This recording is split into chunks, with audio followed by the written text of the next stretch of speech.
there, it's March already, which means we're into the first quarter of the year, nearly coming to an end, and this is how fast the year is going. We love March, again, because it's that starting of spring really showing up around us. There's lots of outdoor activity today here at Merino, which excites us. Lots of people out dog walking and just children out playing, so we love that about March. People come out, the new growths and the seeds and the plants start to really show up. So I guess it's time for us to consider a theme that is rightly serving March in this time of year. So we have chosen a really important theme that's close to our hearts, which is around emotional agility. And emotional agility and emotional intelligence and emotional nourishment, again, are the sort of themes that started to show up towards the end of 2016 as topics that our clients really need to be working on and understanding, but also for us as a coach to really know, what does this mean and why do I need to be emotionally agile? Can't I just be emotionally intelligent? Is that enough? But we're linking this in with a growth mindset to ensure that emotional agility really, we need to be open about what we're doing with our emotions. We need to be able to be responsive to what's happening in front of us with our emotions.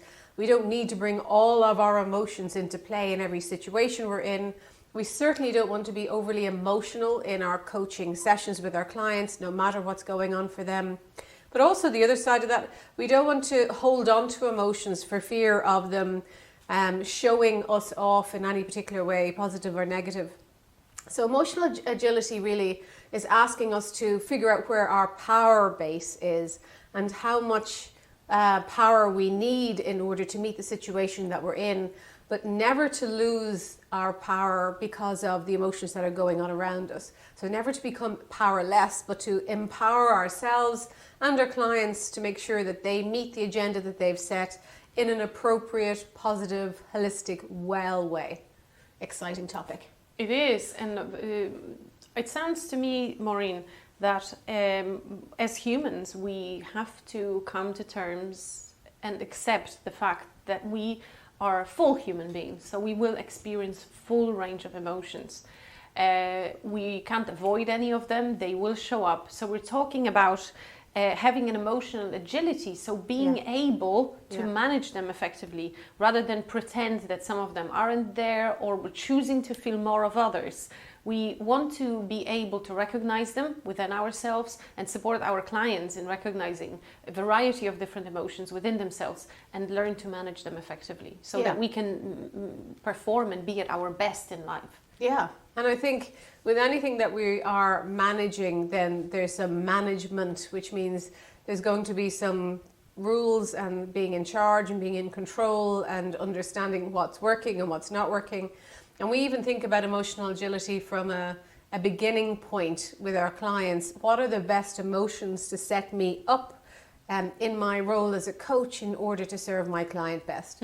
So again, in QCC and the work we do with other coaches and with ourselves, we know when we've stepped away from a session what emotion we're left with, or we now are tired emotionally from dealing with that client, or we are invigorated emotionally from dealing with that client or that topic. So there's lots of information and signals available to us as whole human beings that tell us about the amount of emotion and the type of emotion and the degree to which we're spending that emotion and whether that's healthy for us and it's healthy for the situation. So we just want to stop for a minute and think about our power base and what emotions serve our power base so we move on. And in coaching, when we are in our diploma course, especially around questions, those questions can evoke a type of emotion.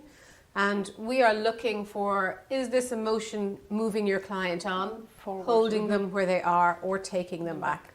And there are times when we do have to look back with our clients on areas of their life where things worked or things didn't work and take that information from a strengths perspective forward. But if we are constantly looking back at a time in their life where there was hurt, damage, challenge, issues, the emotional play for them in answering those questions will leave them in a space that is, not good for moving your client on. It will be emotions that are more towards the negative side of things. So as coaches, part of our agility is to be able to hold a space emotionally for our client to look back and maybe step back at, when they're thinking about a time when things didn't work out, and then bring them back into an emotional state of play where they can think rationally and use all that knowledge that they've just gleaned from looking back and then project it forward into a beneficial emotional space. So we really need to be acting as the catalyst and someone that evokes emotion with our clients, but ultimately that keeps it in a healthy, strong power base for them so they don't lose their power again. Mm-hmm. So you really need to, as a coach, understand the topic to be able to recognize that need within your client. Because, Maureen, would you say that emotional agility as a topic, does it show up, the need for it, I should say, does it show up in our clients throughout coaching? You'll notice it at some point, because I doubt that they will just step into the relationship and declare, oh, I need to work on my emotional agility. That really wouldn't be the language that the client would use. What would they bring into coaching that would help us recognize that this is the piece that they need to work on? I think for a lot of the clients I work with, they bring feedback in. Uh-huh. So it might be through a 360, or it might be through a performance review, or it might just be through someone has had a word in their ear that, when you were in the meeting and you said this in the way you said it, excluded that one person but highlighted this other person, and that made them feel bad and it made everybody feel bad. And so often it can be the feedback. So when we are asking our clients through questioning, have you got an example of a time when? Okay. Can you tell us of what worked for you, or what did that generate, or what is it that you're trying to avoid happening the next time? And again, we are very specific in our coaching to seek evidence and not just have it as a concept or theory, but what exactly happened then, because that will replay all the sensory data that we can use to think, that's why your emotions kicked off into that way. That's why you started to get self-doubt. That's why you started to pull back and you didn't get your voice in the room.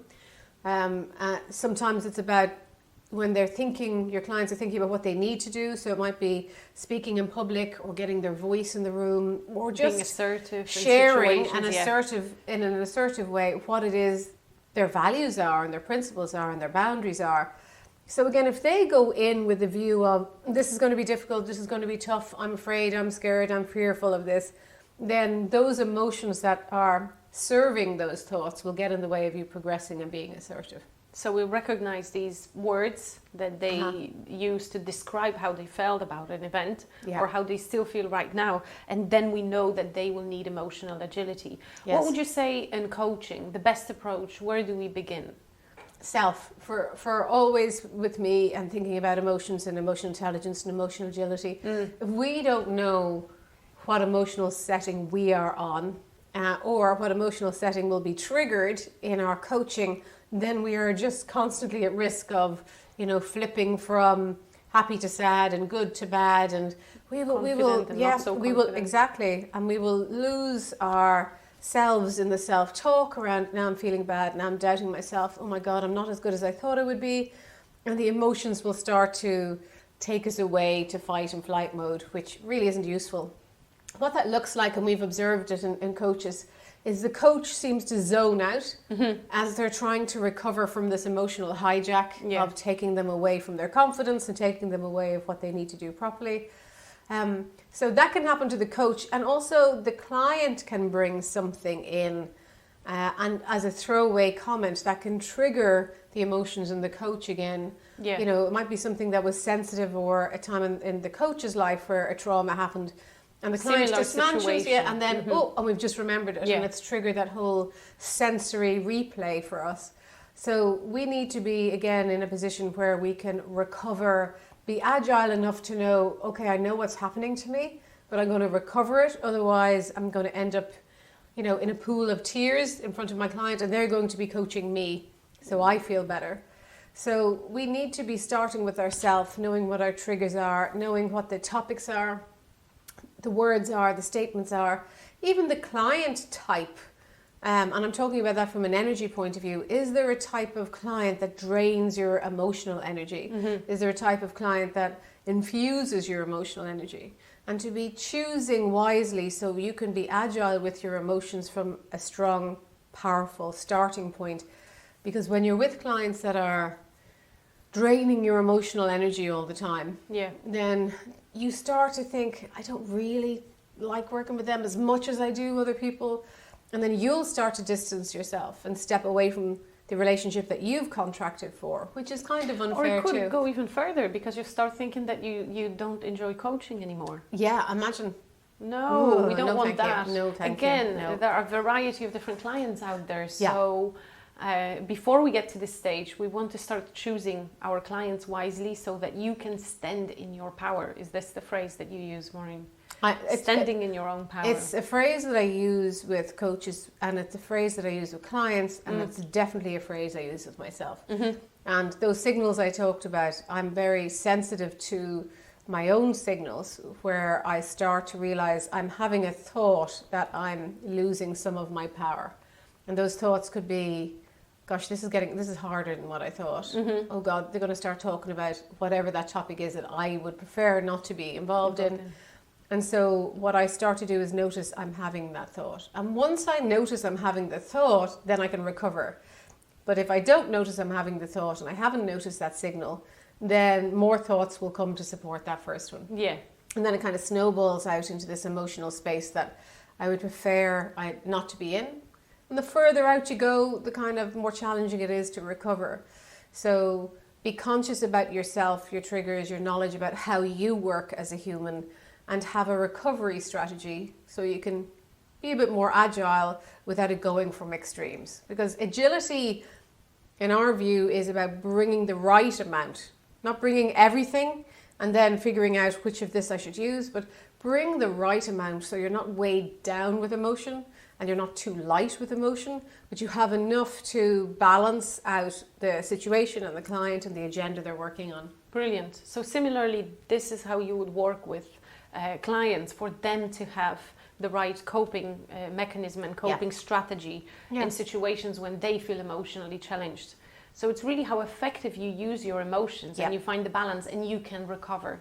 So there's some practice in that needs to be involved. Oh my goodness, and I think the practice for the starting point again, because you're asking where does it start, the practice is with yourself, is to make note, reflect. Journaling is brilliant for this, around events and situations where you feel your power changing. So you're in full power and then it starts to change. Who is it? What's the situation? What's going on? Where are you in that? What part are you playing in that? You might be tired, you might be hungry, you might be hangry. You know, all those things to nourish ourselves so we are well in that power. And, you know, that emotional nourishment piece, to be around people that support and replenish positive emotions in you and replenish positive engagements and connections help you be with at your you. best, Because if you're around the other side too much, then you can become like that. Mm-hmm. So be around people that are strong emotionally and agile emotionally to the best of your ability, or watch or read or notice. And again, in past times we've talked about media that you're watching, you know, articles that you're reading, even programs you're watching on TV. Emotional agility works best when it starts from a strong point.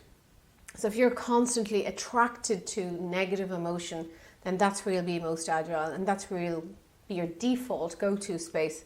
And while it has power, it's not a positive power and it's not positive success. So choose a support system around you to build that strength up in your power, and then manage it in situations to move and connect with your client and their agenda so it moves them forward. Great. I love how juicy the topic is. I know. Because it's about real humans. It is. So bring all your questions to our online space at QCC, but also bring them to our next event, because we're going to take this topic even further at our event at the end of this month. So we'll see you there, and we'll also see you here for the next webinar in April.